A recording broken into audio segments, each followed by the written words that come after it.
나이가 들수록 나이살이라고 하죠.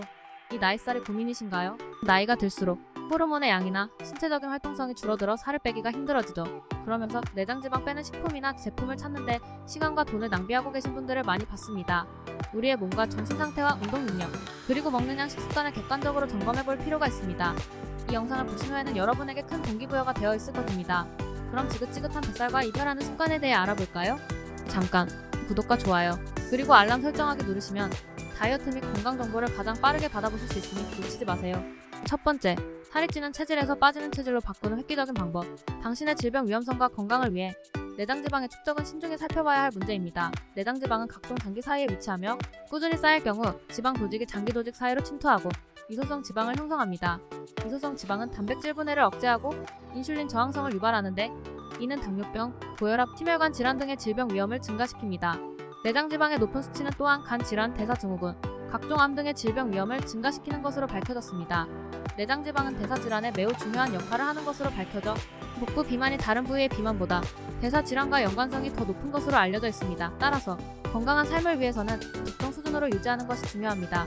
이를 위해서는 규칙적인 운동과 건강한 식습관을 유지해야 합니다. 또한 특정한 식품들이 내장지방을 줄이는 데 도움이 될 수 있습니다. 예를 들어 당근, 브로콜리, 녹차 등의 식품이 내장지방 감소에 효과적인 것으로 밝혀져 있습니다. 따라서 내장지방 감소를 위해서는 건강한 식습관과 규칙적인 운동, 그리고 효과적인 식품 섭취가 필수적입니다.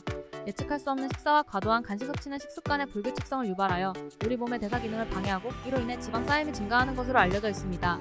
반면 규칙적인 식사는 인체의 안정성을 유지하고 에너지를 적절하게 저장하고 소비할 수 있도록 도와줍니다.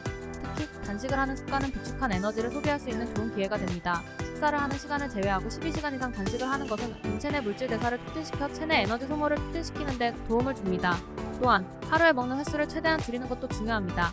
지방을 연소하고 근육을 유지하기 위해서는 인슐린 분비를 최소화하고 인체 대사의 안정성을 유지할 필요가 있습니다. 하루에 먹는 횟수를 최대한 줄이면 인슐린 분비가 감소하여 체내 지방 연소를 촉진시키고 대사 기능을 안정화시킴으로써 체중 감량에 도움을 줄 수 있습니다. 따라서 식습관의 규칙성과 하루에 먹는 횟수를 최소화하는 것은 지방 감량에 큰 도움이 되며 건강한 몸을 유지하는 데 필수적인 요소입니다. 그렇게 되면 에너지를 쌓는 몸이 아닌 에너지를 소비하는 몸으로 바뀌게 됩니다. 두 번째, 몸속의 피를 깨끗하게 하는 현실적인 방법. 우리가 먹는 음식은 대부분 포도당으로 변환되어 우리 몸에서 사용됩니다.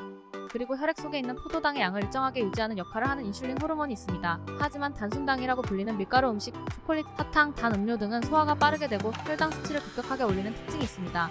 이를 처리하기 위해 인슐린 호르몬이 많이 분비되어 혈당을 급격하게 낮추게 됩니다. 이렇게 혈당이 들쑥날쑥하게 되면서 식욕과 기분도 불안정해지고 남아있는 당들은 체지방으로 저장되어 뱃살이 생길 수 있습니다.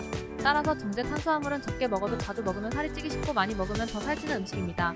또한 인슐린의 기능이 떨어지면 비만과 당뇨병에 걸릴 위험이 있습니다. 반면에 곡물, 채소, 과일 등은 섬유소가 풍부하여 천천히 소화되고 혈당 수치를 천천히 올리는 특징이 있습니다. 또한 포만감도 오래 지속되어 먹으면 든든하지만 살이 찌지 않는 음식입니다. 따라서 채소나 과일을 먼저 먹고 식사를 하거나 땀을 싸서 먹는 습관을 가지는 것이 혈당과 뱃살 관리에 좋습니다. 또한 식후 간식이나 달달한 음료 대신 속보로 20분 이상 걷는 습관도 혈당을 떨어뜨리는 효과가 있습니다. 세 번째, 자신의 불규칙한 하루의 루틴을 만드세요. 혹여 예상하지 못한 저녁 약속이나 친구를 만나는 일은 몸의 루틴을 엉망으로 만듭니다. 밤에 함께하는 친구와 이별하는 일은 언제나 슬픈 일이에요. 그러나 자신의 건강을 위해서라면 일시적인 쾌감을 위해 밤에 먹는 야식을 조심해야 합니다. 야식은 우리의 생체 리듬을 깨뜨릴 수 있어서 수면과 비만에 큰 영향을 미칠 수 있습니다. 다이어트 때만이라도 자신만의 루틴을 세워 철저하게 지켜야 합니다. 수면은 인간의 삶에서 매우 중요한 역할을 합니다. 하루 중 3분의 1 정도의 시간을 차지하는 수면은 우리의 몸과 마음을 회복시키는 시간입니다. 양질의 수면은 호르몬 대사를 원활하게 하고 노화를 늦춰주며 건강한 신체와 정신을 유지하는 데 중요합니다. 게다가 잠을 자면서도 지방이 연소되는데 푹 자고 일어난 뒤에는 가벼움과 체중 감소를 느낄 수 있습니다. 우리의 신체 장기들은 하루 종일 고생하고 있습니다. 그렇기 때문에 수면을 통해 충분한 휴식을 취할 필요가 있습니다. 이렇게 휴식을 취하면 다음 날에는 더 많은 에너지를 가지고 일할 수 있고 식욕 호르몬의 균형도 유지됩니다. 따라서 야식을 먹지 않거나 적게 먹고 규칙적인 수면 습관을 유지하는 것이 건강에 매우 중요합니다. 너무 뻔한 방법들이지만 이 뻔한 답들 중 하나라도 잘 지키는 분들은 아마 없을 거예요. 있으시다면 이 영상을 보고 계시지 않을 거고요. 자기의 루틴을 점검해보고 개선해 나가보세요. 모두의 다이어트가 동기부여와 정보들을 항상 제공하겠습니다.